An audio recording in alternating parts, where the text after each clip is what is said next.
Bueno, buenas noches a ustedes. Antes que nada, agradecer a las autoridades de la Universidad Francisco Marroquín. Queremos agradecer al doctor Osvaldo Chinchilla, director del Museo Popol Vuh, que gentilmente nos invitó para decir esta charla acá y por el espacio que se nos permite. De igual manera, agradecer a la Dirección General de Investigación de la Universidad de San Carlos de Guatemala y la Escuela de Historia, así como al Museo Carlos F. Novela, que es quien nos está patrocinando el segundo encuentro de patrimonio industrial, que será desarrollado del 11 al 14 de octubre de este año.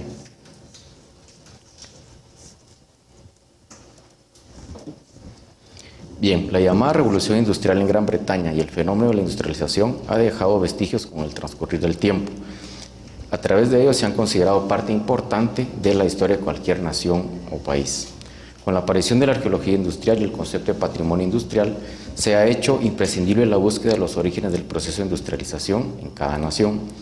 El inicio de ese proceso de industrialización ha dejado remanentes tangibles e intangibles que merecen ser objetos de estudio y que constituyen una serie de manifestaciones de lo que se considera como el patrimonio industrial o patrimonio cultural industrial. Cabe resaltar que el tema de la industrialización en Guatemala se ha abordado desde varias perspectivas. Cada una ha aportado de su propia especialidad el tema del proceso industrial y se puede encontrar una diversa bibliografía. La visión que proporciona el estudio del patrimonio industrial y la arqueología industrial en Guatemala todavía no ha sido analizada como nuevas perspectivas de estudio y se complementan en dimensión. La relación historia-arqueología en Guatemala ha tenido una serie de intentos de combinar ambas interpretaciones.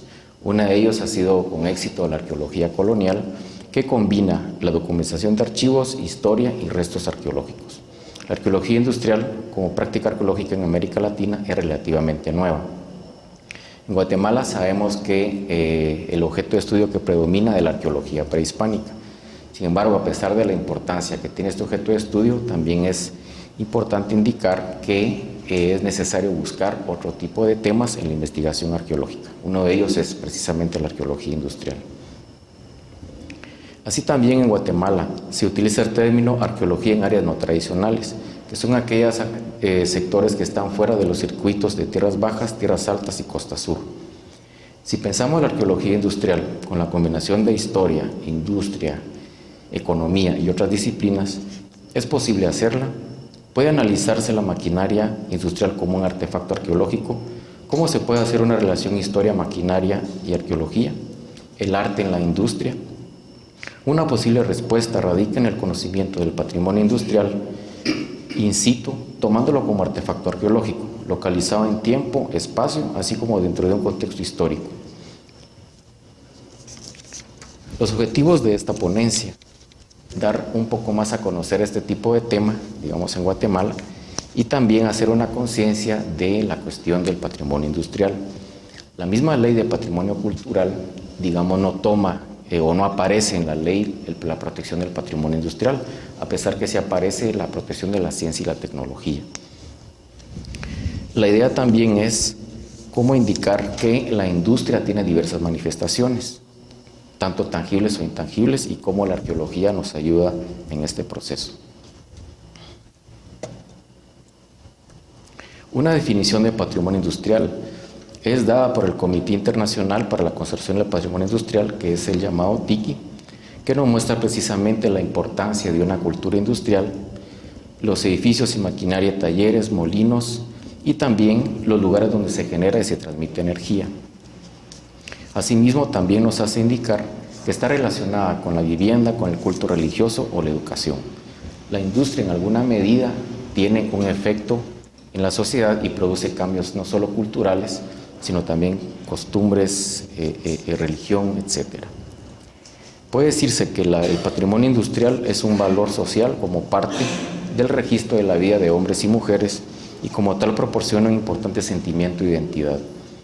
¿Qué es la arqueología industrial? La arqueología industrial la hemos estado definiendo en alguna medida como el estudio de los remanentes culturales tangibles en el proceso productivo industrial. Sabemos la relación que existe entre historia e industria, como también con otras perspectivas. O sea, pensamos que la arqueología industrial no puede ser estudiada en sí solamente la maquinaria de una fábrica, sino que tiene que estar combinada con otras disciplinas, como la economía, la sociología, la misma historia. Otra cuestión es el análisis del patrimonio industrial en tiempo, espacio y función, y por ende su contexto histórico. Estudiar un artefacto arqueológico industrial no necesariamente es describirlo, fotografiarlo, dibujarlo, sino también hay que entenderlo en un contexto histórico general. Asimismo, las preguntas de la cuestión sobre el artefacto arqueológico, el arte y la industria, también nos lleva a indicar que también en la entidad de los pueblos existe el patrimonio industrial. Buenas noches, vamos a seguir con el siguiente tema, que es realmente una pregunta, ¿verdad? Y después de la pregunta... La arqueología industrial, que no la podemos deslindar de la llamada revolución industrial, y entendemos por revolución industrial aquellos cambios económicos, políticos y de infraestructura que dieron por resultado cambios en un sistema económico y político nuevo hacia el siglo XVIII, cuyo origen, como sabemos, fue en Inglaterra y que luego se expande hacia el resto de Europa, Alemania, Francia y más tardíamente a España y a Rusia, ¿verdad? Luego hacia América del Norte, y de ahí irradia todo esto. Pues la revolución industrial, desde este origen, en el siglo XVIII, y después de los estudios que se hacen sobre arqueología industrial, que vamos a ver un poquito más adelante, se suele dividir en varias etapas y de diversas formas. Se puede dividir la revolución industrial partiendo de los cambios en el uso de las materias primas o partiendo del tipo de producto, ¿ya? O partiendo del tipo de energía que se utilizaba para producir esos productos. Así, a manera de ejemplo, hemos elegido para esta ocasión quizás una breve, pero espero demostrativa o que sirva de ejemplo, forma de dividir todo este complejo llamado revolución industrial en Gran Bretaña, proceso industrial o proceso de industrialización o industrialización en el resto del mundo. Quiero dejar esto un poquito en claro, porque cuando hablamos de revolución industrial no podemos, por convenio académico, hablar de revolución industrial para el caso guatemalteco, salvadoreño o de cualquier otro lugar del mundo. Solo se puede hablar de revolución industrial por sus connotaciones específicas para el caso de Inglaterra. El resto es industrialización o proceso de industrialización. Pues bien, aclarado esto, podemos dividir, les decía, la llamada revolución industrial en varios periodos. El primero, que es el que va de 1760 hacia 1830. Luego el segundo, que va desde 1870 hasta 1914, y un tercero de 1945 hasta nuestros días. Ustedes verán en la diapositiva que hay algunas fechas ahí que quedan como en el aire entre uno y otro elemento, ¿verdad? Esas fechas son de transición entre una forma de producción y la otra.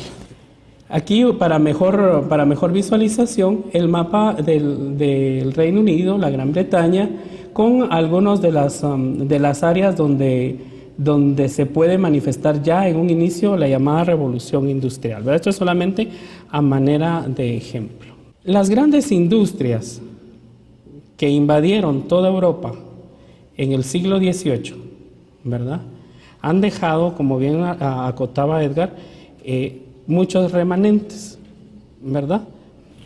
Y dentro de estos remanentes, todas las instalaciones de infraestructura, como en el caso de esta que vemos acá, que es un dibujo de una de las fábricas de locomotoras más grandes que tuvo Estados Unidos, la fábrica Lima, en Ohio, me parece, que funcionó hasta los años 90. ¿Verdad? Estuvo en funcionamiento, sin embargo su trayectoria fue muy grande. Algunas locomotoras Lima pudimos localizar en el 2006-2007 en el área de Pantaleón.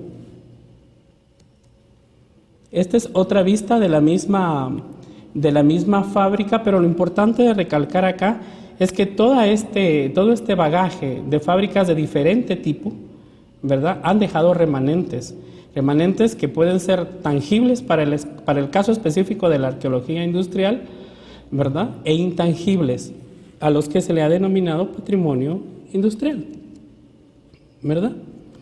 ¿Cómo se origina entonces, ya contextualizados un poco en la parte histórica, la llamada arqueología industrial?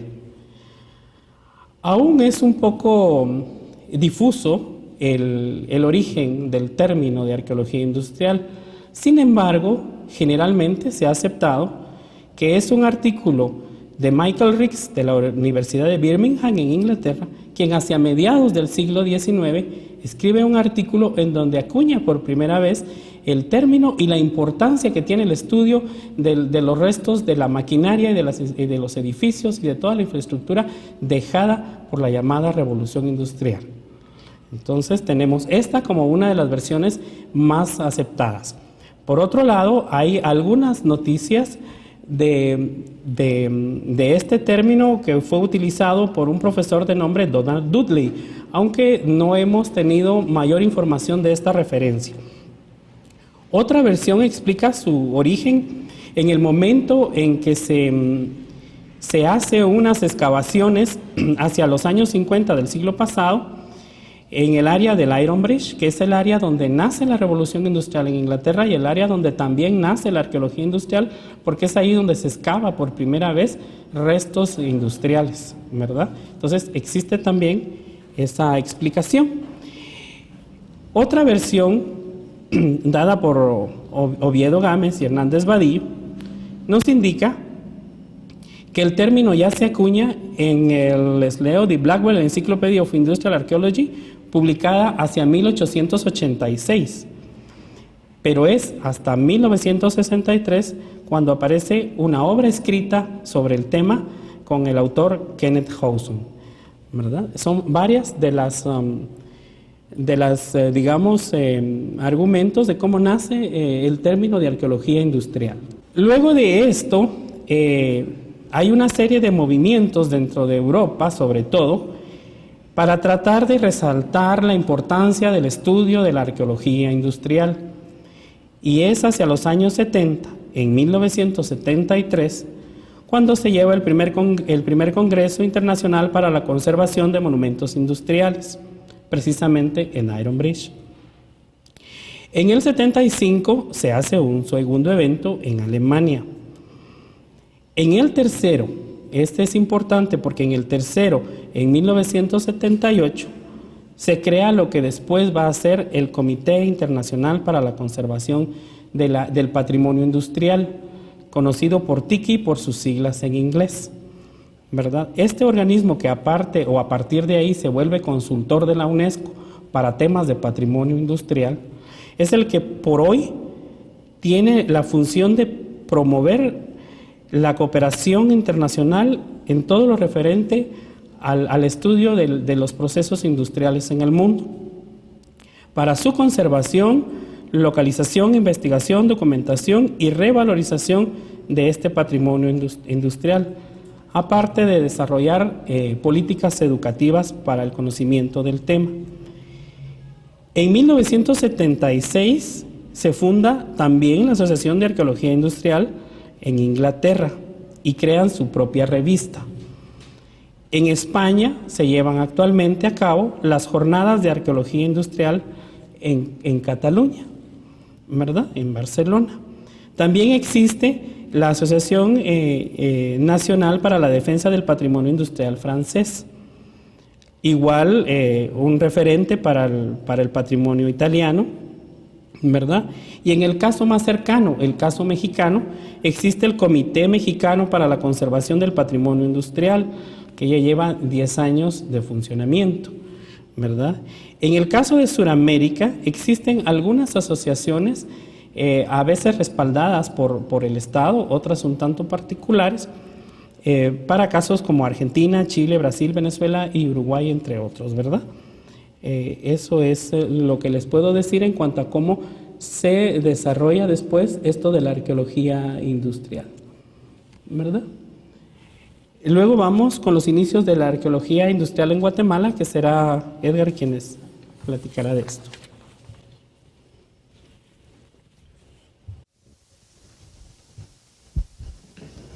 Bueno, parte del proceso de industrialización en Guatemala se inicia con la llamada reforma liberal, aunque ya existía alguna maquinaria a mediados del siglo XIX.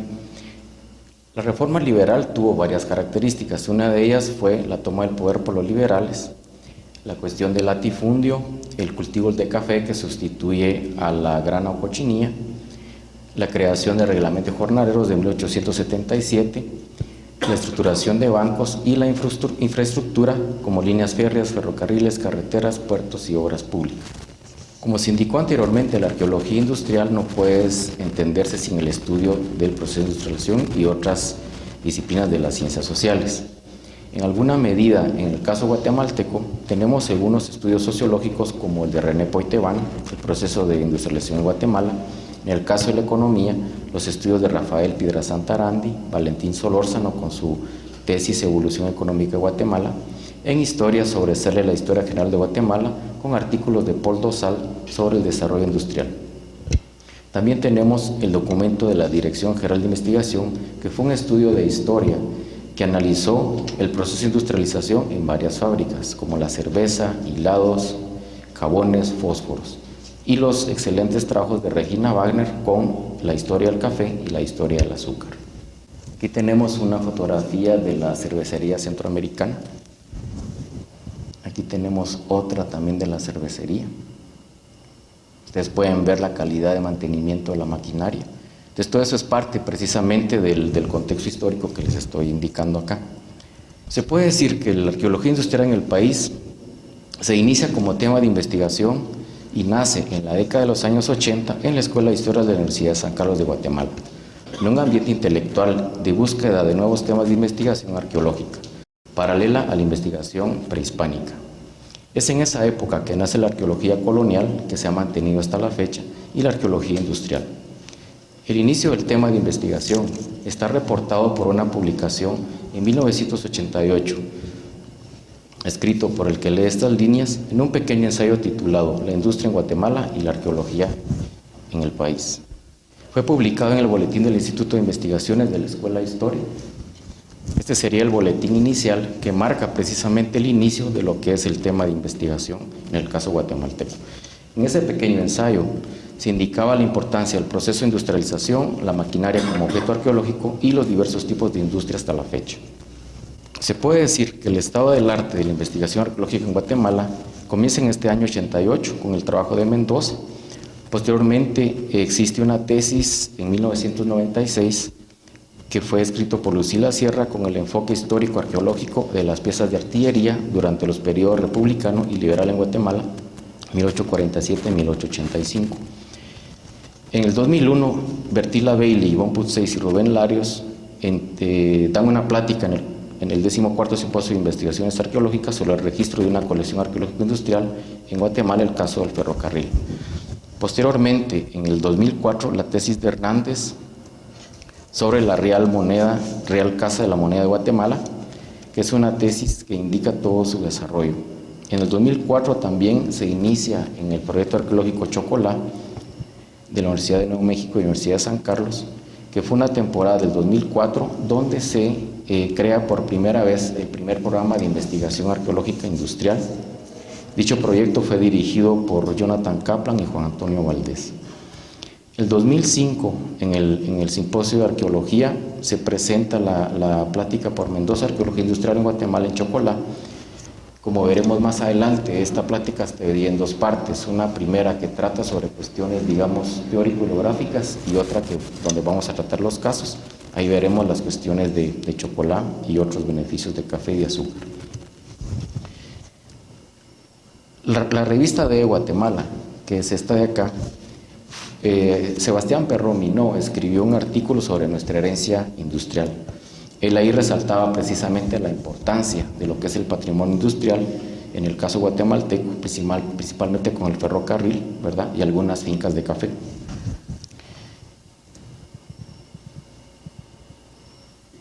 En el año 2007, Rubén Larios presenta la primera tesis con enfoque teórico de la arqueología industrial, titulada Arqueología Industrial en Guatemala, una aproximación al estudio de los remanentes de la empresa ferrocarrilera internacional de Centroamérica. Seguidamente, en el 2007, durante el 20º Simposio de Investigaciones Arqueológicas, Larios y Sebastián Perromino dan a conocer una plática sobre las locomotoras de las fincas del Baúl y Pantaleón. En el año 2008, Rubén Larios funda Arquindúa, que es el grupo de arqueólogos industriales en Guatemala, y precisamente en ese mismo año, como indicó bien el doctor Chinchilla, se desarrolló el primer encuentro sobre patrimonio industrial, un acercamiento a su revalorización en las instalaciones del Museo del Ferrocarril de Fehue. Algunos de los casos que vamos a presentar en la segunda parte de la ponencia se refieren a las ponencias presentadas que tocan el eje de la arqueología industrial. En este año 2009 se inicia la primera fase del proyecto de investigación El Patrimonio Cultural de la Universidad de San Carlos de Guatemala, Finca San Julián y Medio Monte, que es un proyecto de inventario y mapeo arqueológico tanto prehispánico como industrial. Dicho proyecto está coordinado por Rafael Castillo Taracena y un equipo de estudiantes, entre los cuales participamos el licenciado Larios y su servidor. Este sería el primer proyecto de investigación arqueológica directamente como arqueología industrial. En el 2009, como les indicaba, del 12 al 14 de octubre se celebrará el segundo encuentro de patrimonio industrial, a la cual están cordialmente invitados. 2010, pretendemos hacer la segunda fase del proyecto de las fincas de la universidad, que precisamente son dos fincas que son patrimonio de la universidad y son dos fincas que no habían sido investigadas, como veremos más tarde. Hay trapiches en las fincas y acueductos. Actualmente nos encontramos en un proceso de creación de conocimiento a relacionar la arqueología industrial y la teoría social, donde entendemos que las perspectivas teóricas adaptables a este esfuerzo son aquellas teorías económicas asociadas al proceso de industrialización y su respectivo desarrollo en el siglo XIX, principalmente en el análisis del capital, la producción en masa y la maquinaria. Bueno, vamos a entrar un poco más en detalle.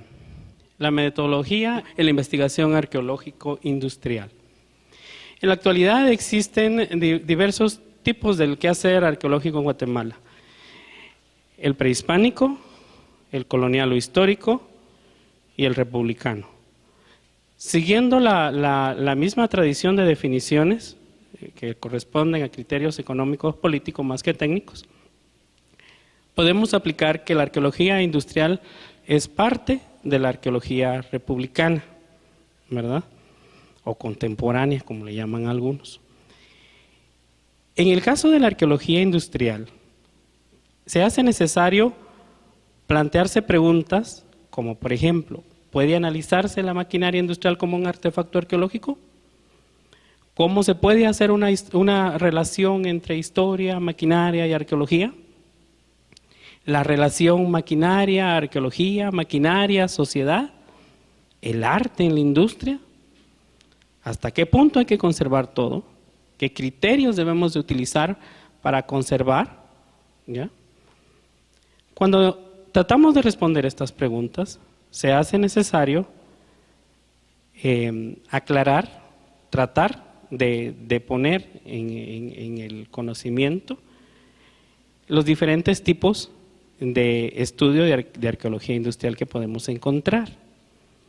Podemos encontrar arqueología subacuática, que es la que se refiere, en este caso, a toda la maquinaria, barcos específicamente, que puedan ser encontrados, barcos de vapor. Yo sé de un caso ahí por Izabal.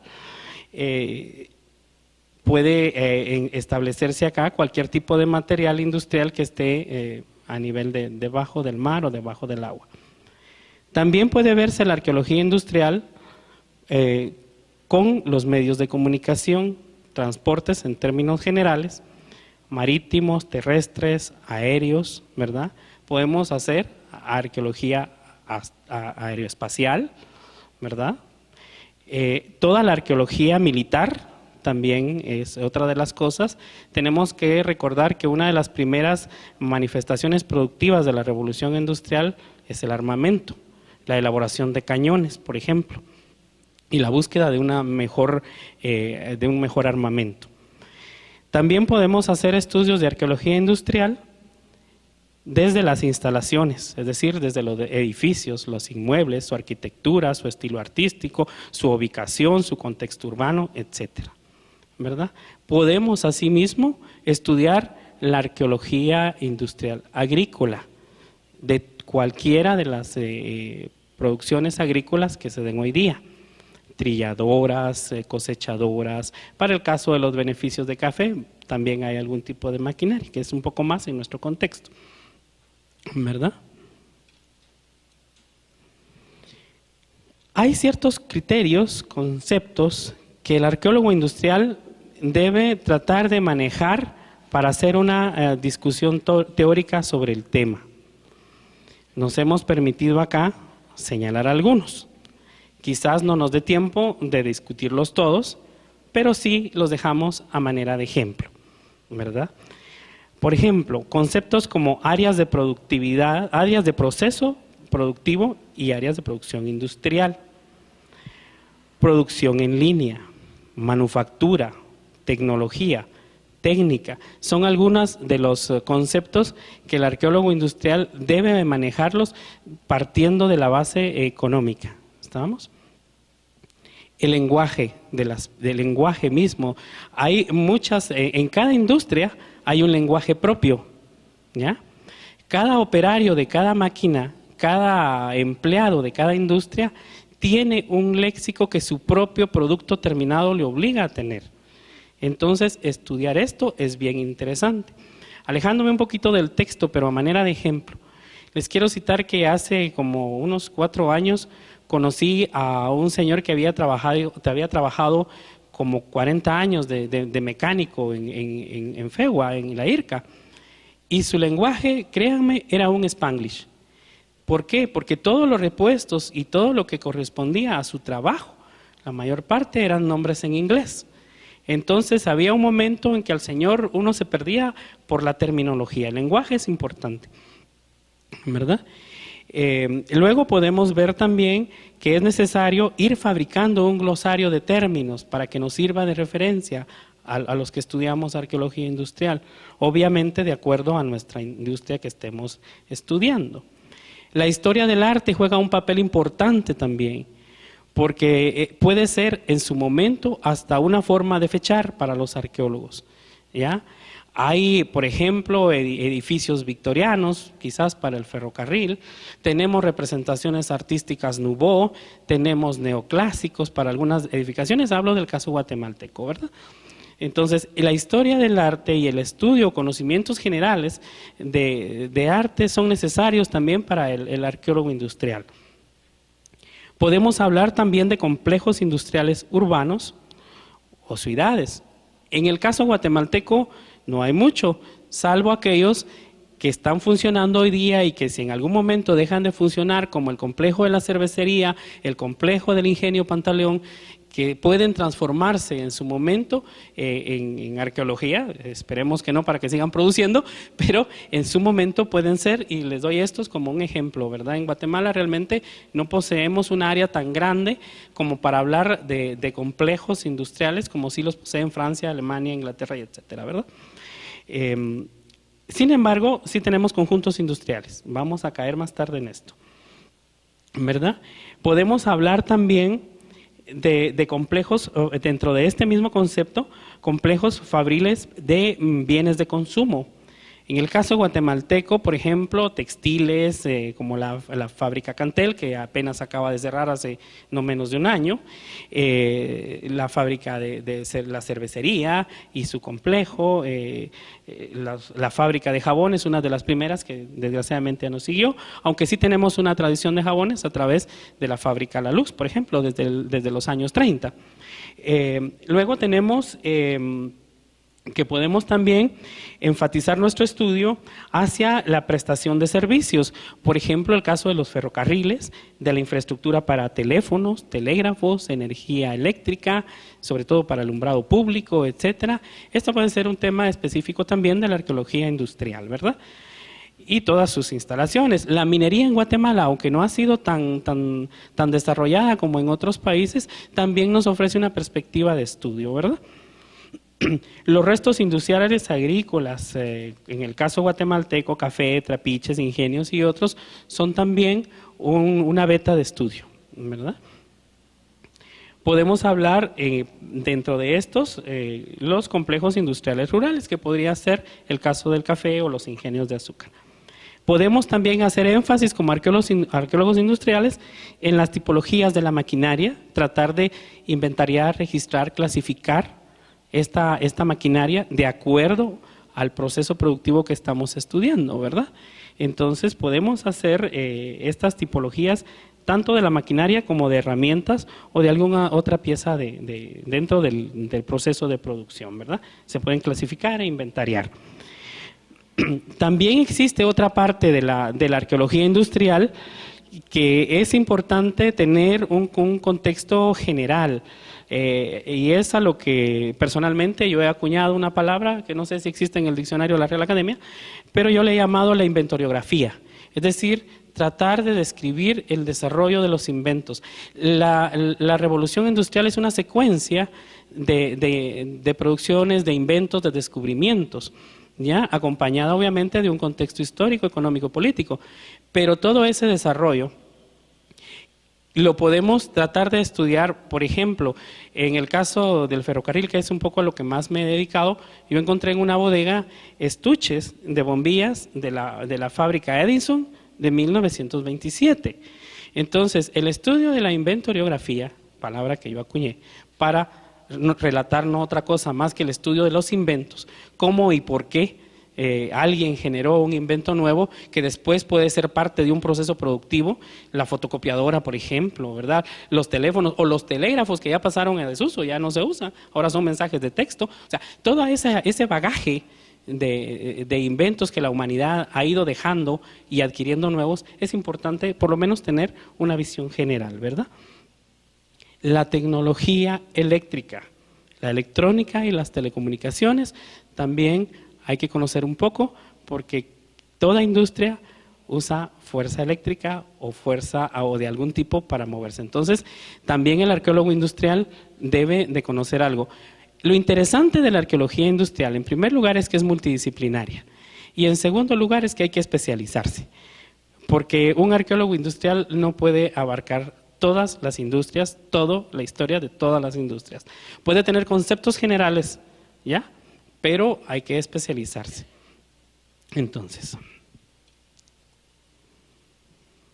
la arqueología industrial también está obligada a hacer relaciones de estudio, y ahí les cito algunas. Por ejemplo, la industria y el sujeto histórico, movimientos sociales de operarios. La historia de la industria va acompañada a la historia del sindicalismo y de los movimientos de trabajadores.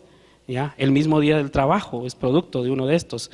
Entonces hay que también, como una parte del estudio de la arqueología industrial, alguien puede dedicarse a este tópico, ¿verdad? Y se puede hacer una relación ahí.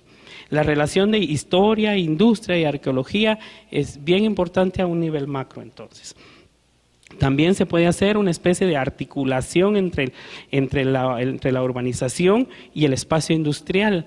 Por ejemplo, para conocer, algo que conocemos todos, el caso de la cervecería y todas sus áreas que hoy día rodean. Hay una universidad, hay áreas residenciales, hay áreas. Entonces, ¿cómo impacta un complejo industrial todo su contexto, ¿verdad? No solo físico, sino cultural. También podemos hablar del cambio del paisaje rural o natural al paisaje industrial. Eso es algo que se manifiesta desde los inicios de la industrialización. El análisis del patrimonio industrial en tiempo, espacio, función, fechamiento y su contexto histórico es algo que se debe hacer y utilizando datos de campo y las fuentes documentales como fotografías, archivos, documentos X o Y que pueden servir de análisis para el momento en que se estudia la arqueología industrial. El estudio, descripción y clasificación de los bienes muebles también es importante, ¿ya? Recordemos que los bienes muebles que pueden ser dentro del proceso productivo como una cosa indirecta, también pueden ser reflejo de ese mismo proceso productivo. Hay escritorios, por ejemplo, en determinadas industrias donde alguien se sentaba de este lado, eran dobles, y alguien del otro lado. Eso responde a un proceso productivo, no es solamente por arte o porque sí, responde a un proceso productivo en línea, ¿verdad? Entonces, es importante el estudio también del mobiliario, en ese sentido, ¿verdad? También se generan dentro del proceso productivo todo unas representaciones colectivas, ¿verdad? Yo les puedo citar el caso del ferrocarril, que es un poco, por ejemplo, cuando se moría un maquinista, las locomotoras sonaban el pito de diferente forma, ¿ya? Cuando se casaban igual o cuando enviudaban. Entonces hay todo un imaginario. Las procesiones que se llevan a cabo para X o Y festividad todavía en el área de Cementos Novela o Cementos Progreso, lo mismo con Santa Delfina de Cigné en el área de la cervecería. Todo ese imaginario colectivo que genera una industria es bien importante también, ¿verdad? Y obviamente los archivos de la empresa cuando se tenga acceso a ellos, ¿verdad? Para la historia oficial de cada empresa. Los estudios de patente de invención, que Regina Wagner, entiendo, está haciendo algo de ello también, es bien importante, ¿verdad? Porque las casas de patentes pueden ser un buen, las placas de identificación pueden ser una buena opción para hacer cronología dentro del estudio de la arqueología industrial. Y algo que es un poco más tardío, la reutilización y organización de los espacios industriales por la comunidad, ¿verdad? La reutilización de espacios como un medio para conservar el patrimonio industrial. En el caso del ferrocarril, la estación central se convirtió en un museo, por ejemplo, ¿verdad? Desarrollar un registro inventario para después un catálogo, creo que es algo imprescindible en nuestro caso. Difundir con charlas como esta lo que es la arqueología industrial y el patrimonio industrial es esencial, me parece. Y con esto construir un nuevo campo dentro de la arqueología republicana en Guatemala, ¿verdad? Entonces son algunas de las cosas que debemos tomar en cuenta, ¿verdad? Y entrando un poco más aún en detalles de metodológico, podemos hablar de la importancia del registro, de la arqueología industrial, el registro y el inventario del patrimonio industrial, ¿verdad? ¿Cómo podemos registrar todo esto? El trabajo de campo es esencial, ¿verdad? La mayor parte de la arqueología industrial no es de excavación, es de observación y de comparación, ¿ya? Con historia o con arte, entre otros. Entonces, el trabajo de campo es importante, ¿verdad? La excavación de restos de arquitectura es rara, pero se puede dar, ¿verdad? Se puede dar. Un levantamiento bibliográfico, es decir, el marco teórico referencial es bien importante. ¿Qué han hecho antes algunos sobre el mismo tema, aunque no sea desde este ángulo de la arqueología industrial? Eso es bien importante, ¿verdad? Y por supuesto, la ficha de registro, que la vamos a ver al finalizar esta diapositiva, el registro fotográfico es también imprescindible. Con Edgar podemos compartir algunas fotos que él tomó en el 2004 en Chocolá, algunas que yo tomé en este año, y hay diferencia en cuanto a la conservación de algunos elementos. Entonces el registro fotográfico es bien importante, ¿verdad? Incluso hay algunos objetos que ya no están, del 2004 para el 2009. Bueno, entonces es importante, ¿verdad? Llevar un buen registro, no solo fotográfico, sino de la maquinaria, ¿verdad? También el reconocimiento de campo, ¿verdad? Es bien importante. Y la entrevista a operarios, como aquellos que poseen todavía, o a herederos de operarios que poseen todavía ese bagaje familiar para poder aportar. Es que fíjese que mi abuelo trabajó en esta máquina y mi abuelo lo hacía así, o mi papá o mi tío. Es bien importante la recuperación de la tradición oral de los trabajadores, ¿verdad? Y sistematizarla sobre todo con una buena ficha de registro. Por lo tanto, termino con hacer un glosario de términos industriales.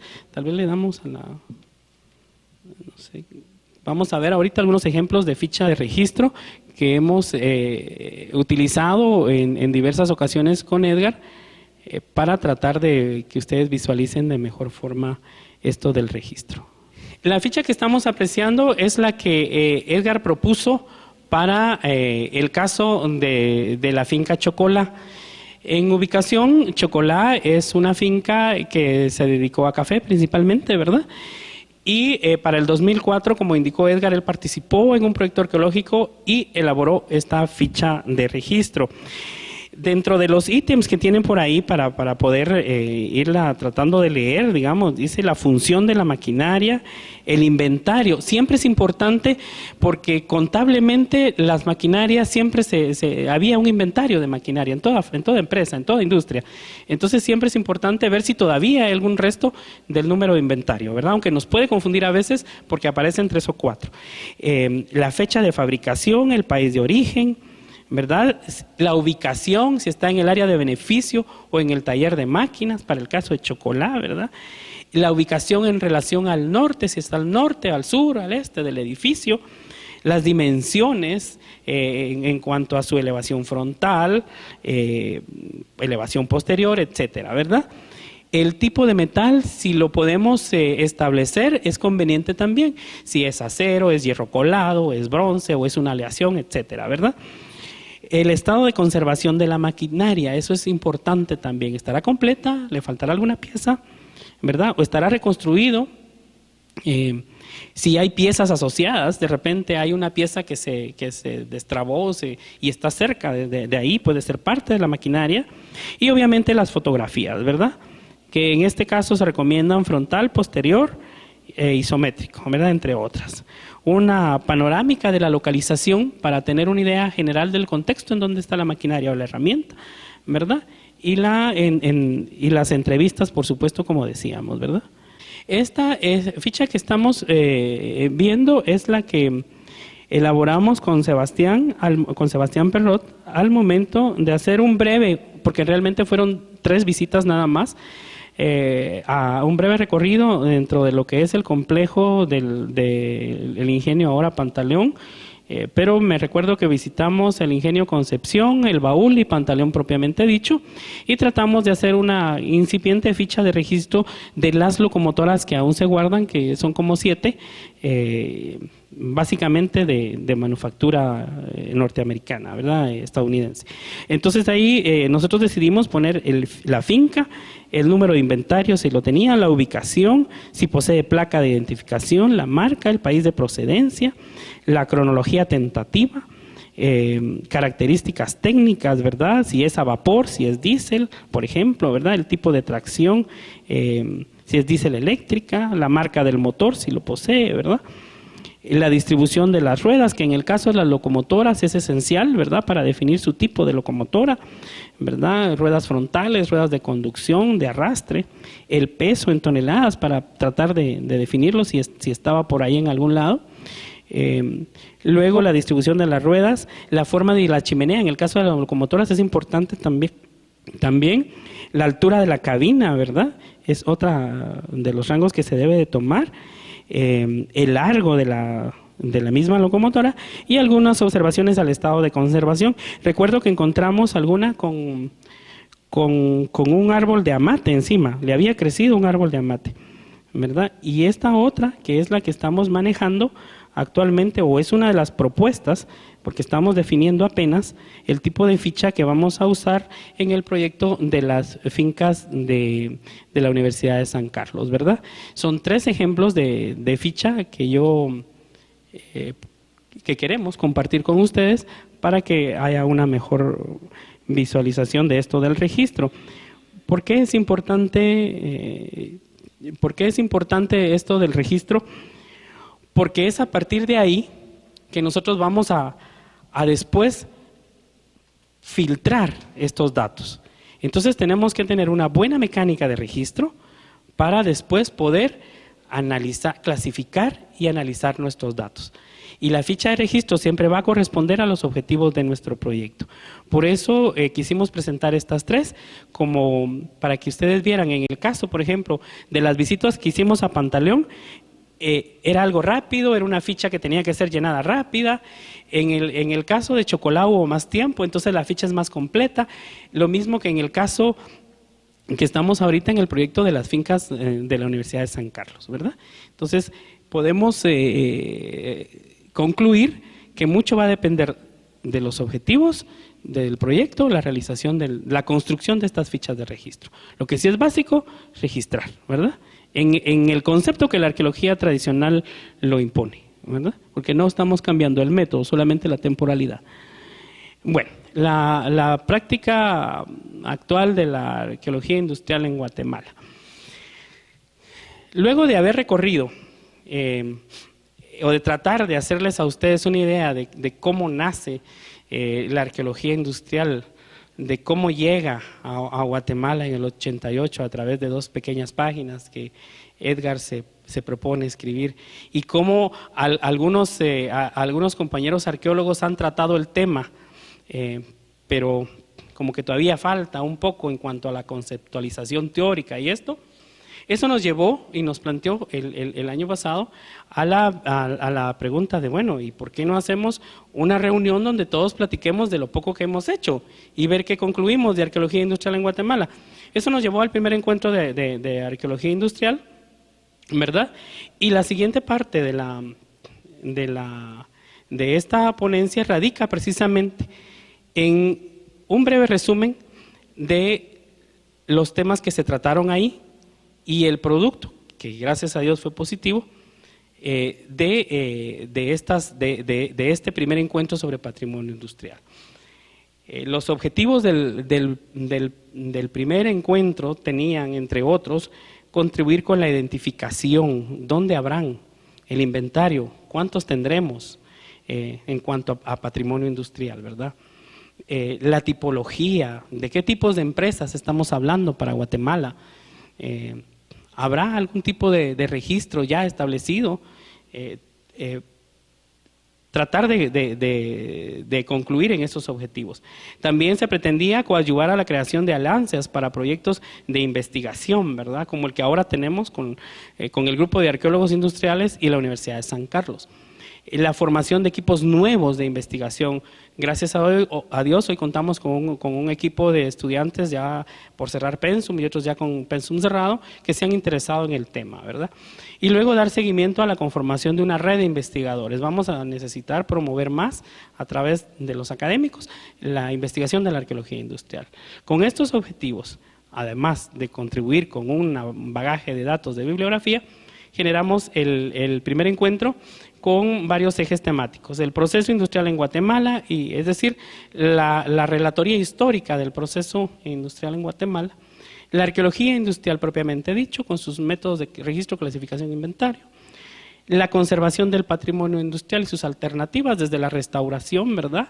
O la misma conservación, que es únicamente limpieza y esto, y la educación en patrimonio industrial.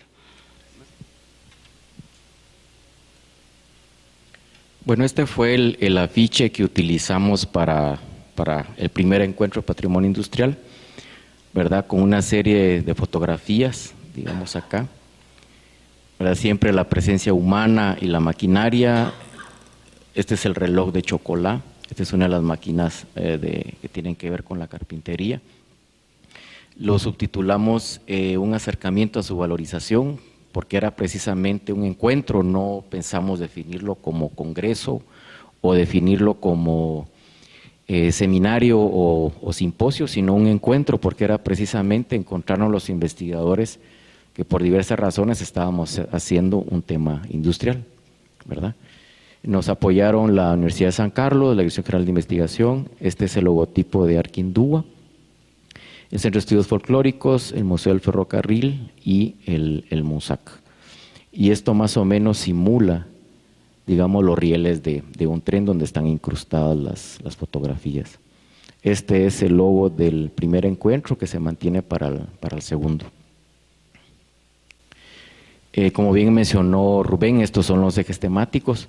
¿verdad? De las cuales, debido a la plática que vamos a trabajar ahora, nos vamos a centrar un poco en el eje de arqueología industrial, aunque hay otra serie de ponencias, ¿verdad?, en las cuales se trabajaron las cuestiones de patrimonio industrial en relación al museo. Tuvimos la presencia de Casa Mima, alguien escribió como Fernando Urquizú sobre las esculturas de objetos de arte decorativos en la fábrica de vírgenes, por ejemplo. Educación y patrimonio industrial, que fue precisamente una propuesta mía sobre un curso pequeño sobre cómo entender el contexto histórico en Guatemala. Se tiene también sobre procesos industriales como Nejapán, y también la cuestión de la relación de industria y turismo. Nuestra invitada especial fue la doctora Elsa Hernández Pons, fue la profesora mexicana que inauguró el evento, con la ponencia 10 años del Comité Mexicano para la Conservación del Patrimonio Industrial. Los mexicanos en alguna medida pues han tenido bastante avance han tenido bastante avance en este tema industrial. Bueno, entre las ponencias que rescatamos de este eje de arqueología industrial, está esta sobre patrimonio industrial y arqueología industrial en Guatemala, un estudio de caso en Guatemala, precisamente sobre el beneficio de café de chocolate, ¿verdad? Este es el beneficio de café, en las cuales aún funciona por energía hidráulica, digamos, algunas maquinarias, principalmente en el taller de máquinas, porque, digamos, la arqueología industrial no solamente es el objeto en sí de la maquinaria, sino tratar de ver su contexto no solo histórico, sino también el contexto dentro del espacio industrial y dentro de una distribución urbana. En este caso, la Ley de Patrimonio Cultural llama conjunto histórico.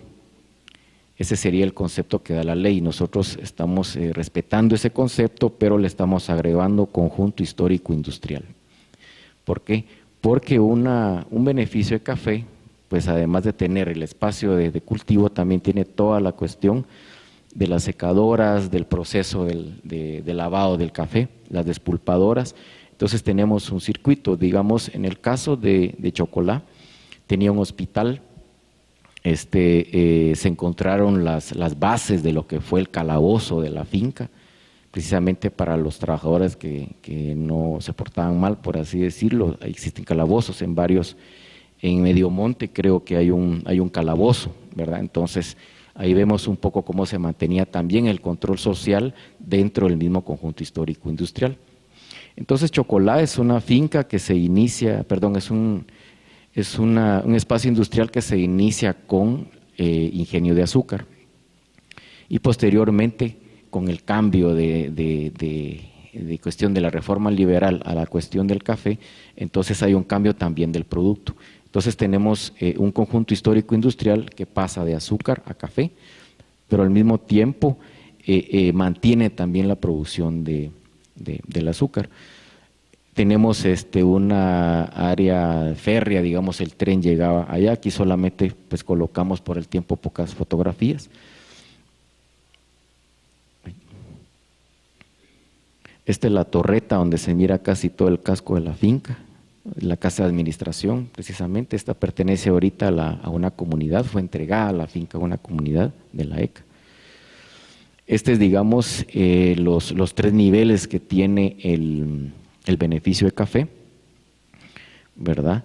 Que son 3 niveles que tiene. Aquí funciona, digamos, el corazón del beneficio, es precisamente toda la maquinaria de poleas, ¿verdad? Aquí está el área de almacenaje, igual que acá, ¿verdad?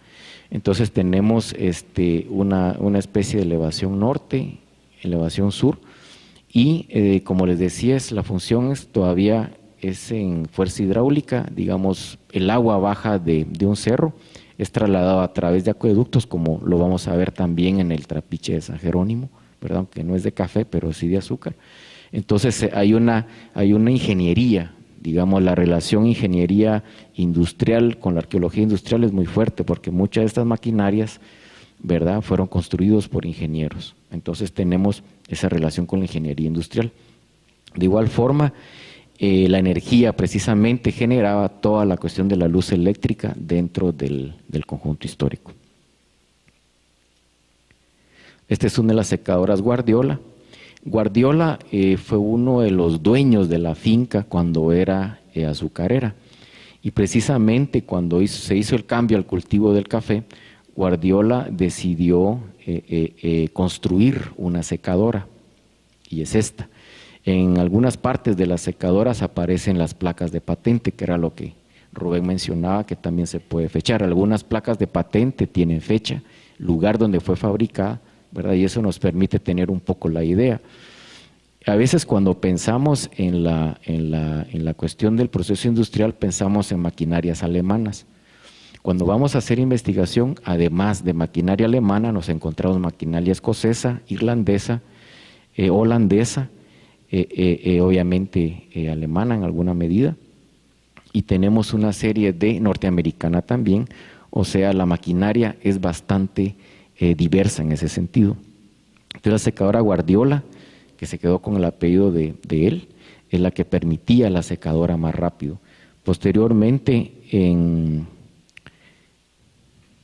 en esta parte de acá, las secadoras Guardiola fueron construidas ya en los principios de siglo, verticales. La que vimos en la foto era una secadora horizontal, aquí ya tenemos dos verticales, ¿verdad? Que este fue un agregado a todo este edificio, el beneficio de café, ¿verdad? Este sería como que el primer nivel.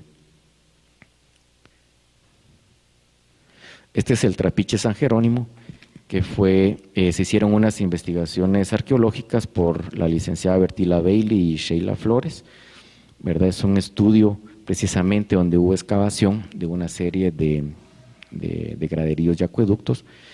Pues en el caso del Trapiche San Jerónimo, pues sabemos que es un trapiche que funcionó desde el siglo XVI hasta el siglo XIX, ¿verdad? Eran los dominicos los que tenían, digamos, el control del trapiche. En el siglo XVIII se estaban produciendo 90 toneladas de azúcar, ¿verdad? Era un trapiche que tenía 400 caballerías, era bastante grande. Y más o menos entre mediados del siglo XIX se compra una maquinaria inglesa para la cuestión del azúcar. Hay un cambio, digamos, de estas son las ruedas Pelton, que el inventor fue Pelton, ¿verdad? Que son en base a fuerza hidráulica, que también existen en chocolate. Entonces acá también tenemos un conjunto histórico industrial que trata de producción de azúcar. En ellas se hicieron algunas excavaciones, ¿verdad? Como estas que vemos acá, ¿verdad? Y estas de por acá, que hicieron las dos investigadoras, y que encontraron cerámica colonial. Sin embargo, ellas las excavaciones las hicieron en la parte colonial, no en la parte que corresponde al siglo XIX. Habría que hacer alguna investigación sobre esa parte del siglo XIX. La tercera corresponde precisamente al proyecto arqueológico industrial de la Universidad de San Carlos, que es sobre las fincas de Medio Monte y San Julián, que son las fincas en alguna medida también considerados conjuntos históricos industriales. En el caso de Medio Monte tenemos los dos cultivos, azúcar y café, ¿verdad? Entonces, en alguna medida eso permite también ver la presencia de fuerza hidráulica, que también funcionaba con fuerza hidráulica, ¿verdad? Y también tenemos todo lo que tiene que ver con el espacio industrial que tiene la finca. Aquí vemos, digamos, una parte, digamos, de la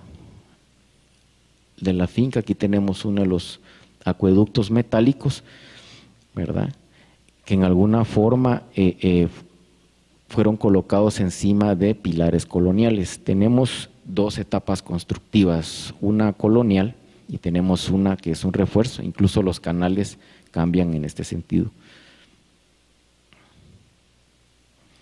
Esta es una de las chimeneas del Trapiche, ¿verdad? Y esta es una de las máquinas también que se encontraron, ¿verdad? Entonces, tenemos la maquinaria en sí que puede ser descrita, pero al mismo tiempo relacionarla con todo este complejo industrial. La fotografía que estamos viendo corresponde a a una ponencia que se hizo, que este servidor hizo con motivo de cumplirse el 5º aniversario de la fundación del Museo del Ferrocarril.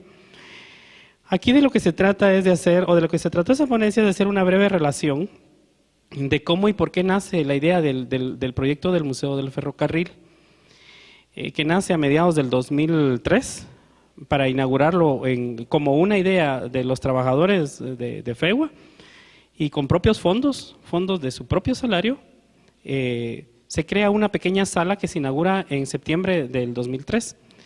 Esta sala pues la ven con buenos ojos algunas gentes de la DTP, de la Dirección del Presupuesto, y se logra una ampliación para poder reinaugurar el museo en enero del 2004, tal y como lo ven hoy día si lo han visitado. Entonces, a través de la ponencia trato de describir lo que les he relatado. Con lo primero es cómo estaban las cosas cuando llegamos en el 2003. Los libros que ustedes ven estaban en una bodega que da a la décima, sería a la 10ª avenida, a la par de donde está hoy el comedor solidario. Eran solamente un espacio como de 2 metros el lugar, pero tenía bastante de largo, tal vez unos 50 metros de largo. Sin embargo, no habían ventanas que lo protegieran, digamos, había vidrio, pero la gente rompía muy rápido, balazos, etcétera. Ustedes saben que esa área es peligrosa. Entonces, como muchas en Guatemala, entonces había muchos agujeros y los libros sufrían de lluvia, sol, polvo, etcétera, ¿verdad? Entonces se encontraron así la mayoría de objetos. Se hizo un proyecto de conservación con la Escuela de Historia y algunos de los alumnos de Archivística llegaron a hacer una limpieza de los libros, y los libros posteriormente pasaron a formar parte de un diorama que actualmente se exhibe en el museo, ¿verdad? Entonces es parte de la conservación, pero es para que ustedes tuvieran una idea de la cantidad de polvo que tuvimos que sufrir todos ahí. Y a manera de broma le relataba yo a alguien la anécdota de que en una de las bodegas, que por cierto costaba un poco encontrar, ¿y quién tiene la llave? No, pero yo la dejé aquí, porque son bodegas que nunca se habían abierto, ¿no? Entonces, en alguna bodega, después de luchar por quién tenía la llave, la logramos abrir, y quienes primero ingresamos a esa bodega fuimos su servidor y quien entonces fungía como secretaria del Departamento de Planificación. Y entramos, atrás de nosotros venía el señor interventor, pero nosotros no habíamos entrado ni 3 metros. Yo recuerdo que llevaba un pantalón gris de lona. A los 3 metros, el pantalón ya era café de tantas pulgas que habían. Entonces, miren, no me van a creer, menos mal teníamos un supermercado cerca. Nos quedamos ahí mismo en la bodega y tuvimos que fumigarnos nosotros con un aerosol, ¿no? Entonces, esas son el tipo de diferencia que hace el arqueólogo industrial al de arqueólogo prehispánico, ¿verdad? Son otras calamidades. Resulta que ya había ahí hasta un ecosistema. Habían gatos que vivían de los nidos de las palomas que hacían su nido en la parte alta de la bodega. Entonces ya había todo un ecosistema ahí, pero les cuento esto como una anécdota. Actualmente el Museo del Ferrocarril lleva a cabo diversas actividades culturales. La que vemos ahí, que aunque tal vez no está muy claro el por qué, pero entre las 2 locomotoras, que por cierto pasaron por un breve proceso de conservación de acuerdo a las técnicas de limpieza de 2 maquinistas que aún trabajan como guías en el Museo del Ferrocarril.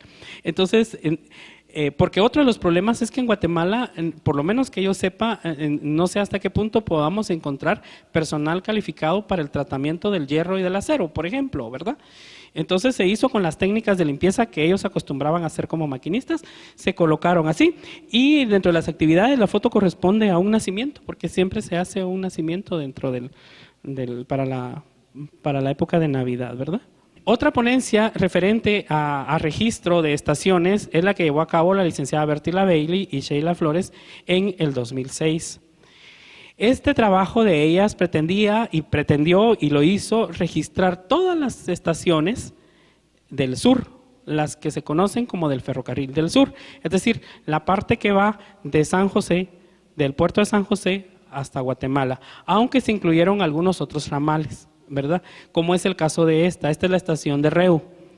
que por cierto la construyó el mismo ingeniero que construyó la estación central del ferrocarril, que casualmente vino a trabajar a Guatemala unos años después de haber sido parte de la gente del equipo que construyó las cataratas del Niágara. Entonces, el señor, me recuerdo que es de apellido Morgan, Henry Morgan, ¿verdad? Que no tiene nada que ver con aquel pirata, pero el señor es Henry Morgan, construyó esta, entre otras. El estado de conservación del edificio está muy bien, sin embargo, el registro de las licenciadas Bertila Bailey y Sheila Flores pretendía que luego de ese registro, documentado ellas como trabajadores en ese entonces del Ministerio de Cultura y Deportes, pudiera servir de base para el expediente de la declaratoria de bienes patrimoniales, culturales de todas las estaciones del sur. Esto se logró meses más tarde, es decir, hoy por hoy están declaradas como Patrimonio Cultural de la Nación todas las estaciones ferrocarrileras del sur. En cuanto a las estaciones del ferrocarril del norte, que es un poco más tardío, empieza a finales del 19 y termina en 1908, y está en otro estado de depredación, porque hay muchas en la costa sur que han sido depredadas. Para el caso del ferrocarril del norte, el proceso de declaratoria del expediente ya se inició, entonces esperamos que en algún tiempo, esperamos que no muy largo, se puedan también declarar todas las estaciones del norte, las que aún quedan, como parte del patrimonio, como una medida legal de protección, ¿verdad? Aunque no sabemos qué tanto de hecho. Recuerdo el caso, le comentaba yo a una persona aquí antes de la charla, de que el año pasado se quemó la estación de Chiquimula, ¿verdad? Y un día antes de la quema de la estación, habían llegado a FEUA con nosotros un grupo del Comité de Desarrollo del barrio de la estación de Chiquimula, y habían tratado de que nosotros los apoyáramos para llevar a cabo una restauración de la estación y poner algo cultural dentro de su barrio. Esa misma noche se quema la estación. Entonces, a veces es bien importante, y por cierto, la estación de Chiquimula, como un caso anecdótico o paradójico, tenía su propia declaratoria, era ya considerada Patrimonio Cultural de la Nación, ¿verdad? Entonces, como una medida para conservar, a veces funcional, a veces no, la declaratoria de patrimonio es bien importante, y el trabajo de las licenciadas vale por eso, porque después sirvió de base para la declaratoria, ¿verdad? Luego tenemos otras dos ponencias que varían un poco, y siempre dentro del tema de las comunicaciones o infraestructura de comunicaciones. En este caso, estas dos ponencias que vamos a ver a continuación están relacionadas porque pretenden hacer un registro como manera de rescate del patrimonio industrial que pueda tener las zonas viales de la Dirección General de Caminos.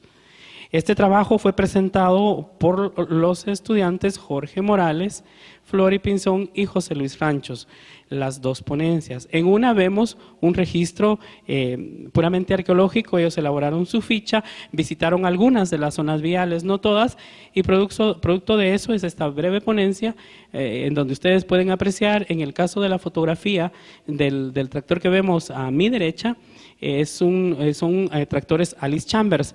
La empresa Alice Chambers empieza a construir tractores desde finales del siglo XIX. Y en el caso de la otra es una aplanadora a vapor, ¿verdad? Esta obviamente aplanó muchas de las calles, la avenida Elena, por ejemplo, que fue construida por la Dirección de Caminos, ¿verdad? Entonces ellos hacen un muy bonito trabajo de registro de esto, ¿no? También se visitaron las instalaciones de la zona vial central, donde está la Dirección General de Caminos, que vale decir que también es un complejo arquitectónico, como sabemos, de la época de Ubico, ¿verdad? Y era el salón principal de exposiciones, en donde ahora está todo el Ministerio de Comunicación. Entonces encontraron también maquinaria de imprenta, tenían su propia imprenta, publicaban sus propios libros, aparte de toda la papelería para la Dirección General de Caminos, ¿verdad? Y ahí un ejemplo. Generalmente, la memoria de toda institución es el archivo, y generalmente el archivo es lo más descuidado. Eso, por la experiencia propia, se los puedo afirmar. En cualquier lado, la bodega más antigua, la parte más desolada, es la que sirve para archivo. Y es donde está toda la memoria de la empresa. Y lo que a los arqueólogos industriales no sirve. En este caso, los estudiantes encontraron un archivo donde las estanterías estaban ya inclinadas, del propio peso y el deterioro. los techos estaban por colapsar. Entonces se hizo una sugerencia y por la sugerencia y cambios que la Dirección General de Caminos tenía obligatoriedad de hacer, se cambió el archivo a un nuevo lugar. Sin embargo, en el traslado se perdieron algunos documentos, ¿verdad? O sea, por deterioro hablo, ¿verdad? Entonces, sin embargo, la mayoría se rescató y hoy están en un nuevo lugar. Ellos se encargaron de clasificar de una manera muy primaria, pero clasificar al fin algunos de estos archivos en su mayoría, ¿verdad? Con esto tenemos ahí una panorámica, digamos, de las ponencias que se presentaron a nivel propiamente de arqueología. El tema de la arqueología industrial es, como verán, un tema amplio y que va muy relacionado al tema del patrimonio industrial, aunque son conceptos, si bien es cierto, interrelacionados, diferentes. Nos limitamos en esta charla entonces con el compañero Edgar a hablar un poco de la arqueología industrial en Guatemala. Y yo les agradezco personalmente y a nombre del doctor Edgar Mendoza su atención. De verdad es bien importante para nosotros que haya personas como ustedes que se hayan interesado en esta temática nueva para Guatemala, antigua para Europa y para el resto del mundo. Espero haya sido de su agrado y estamos a la orden por cualquier inquietud o pregunta.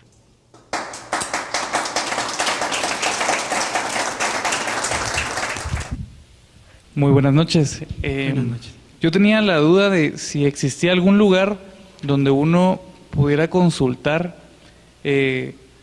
aparte de tesis y esto, donde uno ya pudiera abocarse para ir a consultar sobre información de maquinaria o piezas industriales, o también inscribir, o si uno tiene algo, como llevarlo para que lo analicen. Sí, entendimos su pregunta. Vamos a ver si se me escapa algo en la respuesta, me ayudas, Edgar. En primer lugar, el resultado del primer encuentro de patrimonio industrial del año pasado nos ha dejado un bagaje de ponencias, ¿ya? Y ese bagaje de ponencias está siendo editado y va a estar a la venta en octubre cuando llevemos a cabo el segundo encuentro de patrimonio industrial. Aparte de esto, existimos como grupo de arqueólogos industriales en donde podemos compartir ideas y conocimientos cuando querrás. Estamos a la orden. Buenas noches.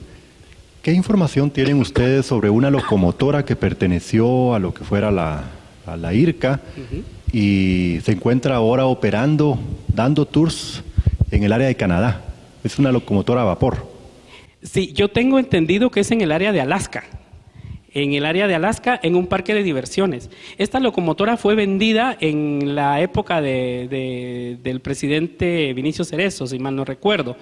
Pero usted ha tocado un tema bien importante, porque hacia el año 2000-2001 se presentó en ese momento, entonces hablo del 98, 99, por ahí, perdón, se presentó al Ministerio de Cultura un personaje diciendo que él llevaba una nota de lo que entonces era Corecha, que era la comisión a quien se le vendía el desperdicio del Estado, digámoslo así, lo que se le daba de baja del inventario en el Estado, que llevaba una nota de Corecha y donde se decía que la locomotora que ustedes acaban de ver, que es la llamada presidencial, él la quería y se la iba a llevar, que se la habían dado. La locomotora es la locomotora llamada presidencial, la número 34, una Baldwin de 1897, y obviamente no se le podía entregar, pues, ¿verdad? O sea, pero sin embargo hubo alguien que redactó una nota diciendo que sí se la podían entregar. Esto obviamente fue objeto de una denuncia en la Procuraduría General de los Derechos Humanos y la locomotora no salió. Pero vamos a que antes de que existiera la ley del patrimonio cultural, que data del 96, los objetos industriales, aún hoy, siguen siendo más vendibles como tráfico ilícito que las piezas mayas. Estamos conceptualizados en que hay una vasija maya y de mayor o menor grado sabemos que es patrimonio cultural y que está protegida por la ley. Pero si yo agarro un reloj de péndulo de finales del 19 o un reloj de péndulo o un reloj, Art Deco de los años 20, 30, lo puedo muy fácil vender allá por la 12 calle de la zona 1. Entonces, un poco la importancia de esto es dar a conocer este tema. Sí, gracias. En primer lugar, felicitarlos, ¿verdad?, por el trabajo que han estado haciendo y también por empezar a hacer redes, o sea, no solo pionero, ¿verdad?, en este sentido en Guatemala, pero también en la conformación de redes y de ir visualizando ciertas estrategias, no solo de investigación, pero también de conservación.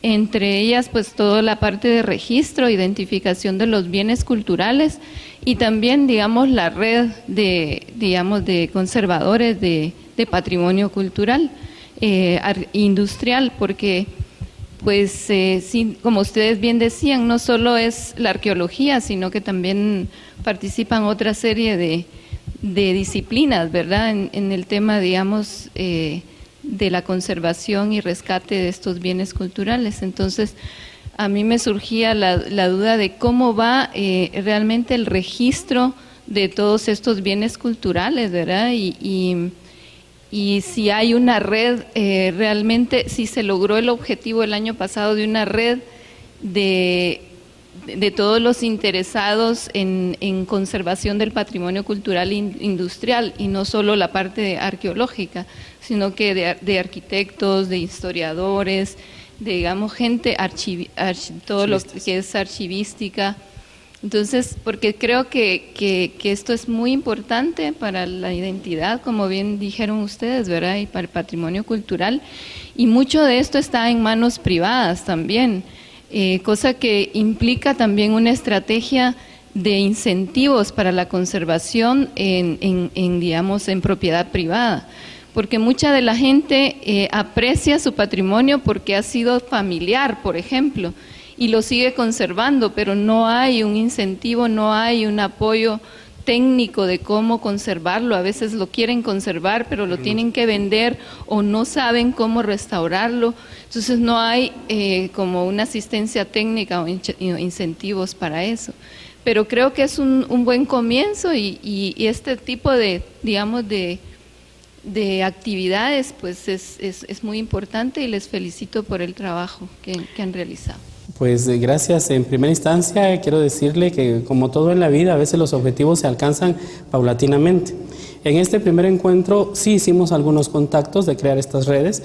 De hecho, estamos en trámite ya para ser representantes como arqueólogos centrales de Guatemala del TICI, que por sus siglas en inglés es el Comité para la Conservación del Patrimonio Industrial de Guatemala, en el mundo, que engloba diversas ramas, ¿verdad? Entonces, en alguna medida sí logramos esta primera comunicación con otras gentes que están estudiando desde sus propios países este mismo problema. Pero no sé si Edgar tiene algo más ahí para... Sí, un poco en cuestión del registro, digamos, en el primer encuentro los interesados éramos muy pocos, o sea, todo comenzó con una pequeña red. Tanto así que ahora pues ya tenemos un proyecto de investigación con la Universidad de San Carlos, de lo cual pues hay un equipo de estudiantes, hay profesores. Entonces un poco pues estamos comenzando paso a paso. Primero con la cuestión de la ley, que la ley no protege directamente al patrimonio industrial, aunque sí menciona lo de ciencia y tecnología, ¿verdad? Pero también la cuestión de conservación todavía nos va a llevar tiempo. Primero porque si nos vamos a la Boca Costa y hacemos un análisis del complejo industrial de producción de café, vamos a tener muchos beneficios. Entonces, de café, ¿verdad? Entonces, eso también, hay un registro paulatino que todavía no hemos alcanzado, porque hay en San Marcos hay también beneficios de café, tenemos en Cobán. Entonces, habría que hacer una primera fase, es como que hacer un registro de todo ese patrimonio industrial, que es bastante para Guatemala, que sí existe. Y después de eso, pues pensar en alguna medida cómo conservarlo. En alguna medida las locomotoras de Pantaleón pues tienen una conservación, pero como bien dice usted, es una preocupación muchas veces de la empresa privada. Y a veces la investigación arqueológica es un poco difícil, no solo en lo prehispánico, sino en lo colonial industrial, porque también muchos de los objetos están en propiedad privada. Entonces hay un trámite de solicitud de permiso, a veces no se lo dan a uno, entonces ese patrimonio no se puede registrar porque está dentro de una propiedad privada.